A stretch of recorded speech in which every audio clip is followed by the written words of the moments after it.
I'm Dr. Woody. I'm here with Jim Keane, President and COO of Steelcase, and we're hanging out here in Palm Springs at the EY Annual Strategic Growth Forum Conference, and we're here at the Steelcase Networking Lounge, so welcome. Well, welcome to you. We're glad to have you here. Yeah, I love it here, and I love these very cool chairs that we have an opportunity to sit in and relax. So earlier we had a conversation about values and the role of values in leadership, and I was curious just to get your take on why values are so important in leading, and what are some of the core values that have guided you throughout your career and have helped you be successful at Steelcase? Well, I think values have always been important to corporations. I mean, the values are words you use, and it's a vocabulary you use to communicate with each other about how we make decisions around here. How we, in particular, how do we handle ourselves in tough times? Because you can write your values in good times. You earn the right to talk about them in bad times. Okay. That's when you're really tested. So values at Steelcase, like telling the truth, acting with integrity, promoting positive relationships, treating people with dignity and respect. These are our core values that are shared all around Steelcase, all around the world. And it's something that every employee knows. I'd also add that probably 20 or 30 years ago, when corporations are more top-down hierarchical based, a lot of these values apply to the senior management teams. But as companies become more knowledge-based, as they become more globally distributed, decision-making is pushed down in the organization. So now it's not enough for the senior management and the board and people like that to talk about these values. Really, every employee who's in a decision-making role has to understand that these values are relevant to whatever they're working on today, and we expect them to use that. Yeah, and how do you do that? But how do you, when you grow so large and over so many years, 101 years old, right? How do you ensure that those employees really grasp those values and they live them every day? How do you almost, I hate to say instill, but you make sure that they really do cling to those and represent them out there in the world? Well, first of all, as leaders, whenever we travel, we talk about the values. We talk about them as I just did with you, but the more powerful ways through storytelling. I think whenever you're trying to advance a culture, you have to give people some context so that they understand that these aren't just words. These are actually things we put into use every day. Also, when you're having development discussions with people, when let's say you're talking with an employee about something that didn't go particularly well, it's really important to connect it back to those moments where they had an opportunity to live the values more fully. So they see that these aren't new rules we're setting, these are the same old rules we've been using forever, except they're being applied maybe in different ways. And what about for you? What are some of the core guiding principles that you've relied on, and where have they come from?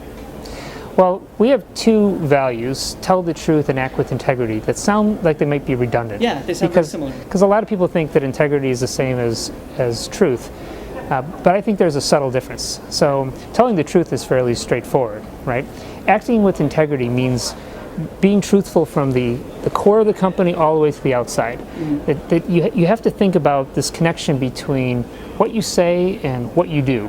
For example, what you say might be telling the truth. What you do is acting with integrity. How do you have your body language and your verbal language actually stay completely in sync? I think employees can tell the difference when a company says one thing and does something else. I think they can sense that you're not really serious about this, but when you actually get it right, it's very powerful. But where do these come from? Are these originally from the founders, or these evolved over time, over this 101-year period? They've been with us for a very long time. We're a 101-year-old company.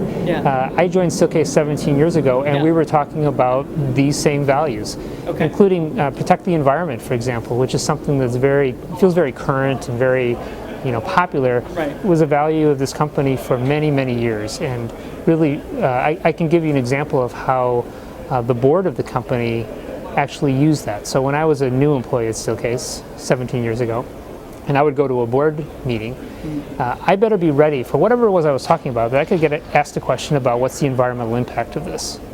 What's the environmental impact of things which, I'd have to be honest, at first I thought, oh, that's an irrelevant question. What do you mean? I mean, there's no environmental impact. What do you mean?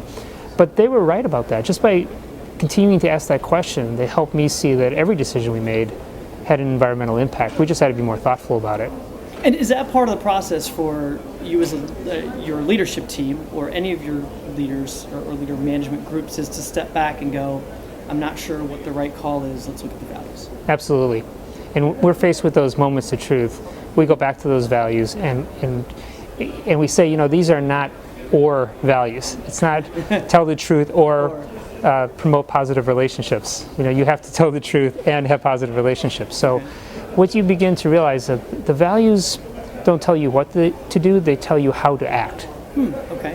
It's not the decision you're making, it's how you're going to handle yourself now as you make this decision. Telling the truth, for example, all of us face disappointments in business. There's always something that goes wrong. Sure. And one of the nuances of this is we see that it's never the event that creates the problem, as bad as it seems at the time. It's what you do next. So faced with a big failure business-wise, or something went wrong on a project, did you choose to tell the truth, or did you choose to do something different? And almost always, if you tell the truth, whatever it was isn't really so bad. Now you can rally a team of people, they can begin to solve the problem with you. And so we give examples like that. When we have failures, we talk about how the values are actually a tool you can use. So is that really part of creating a culture of dialogue, of open dialogue, of honesty, the ability to have conversations even when they're tough, or to tell the truth even when it feels uncomfortable? Absolutely, right. It's also a real enabling force for employees at any level.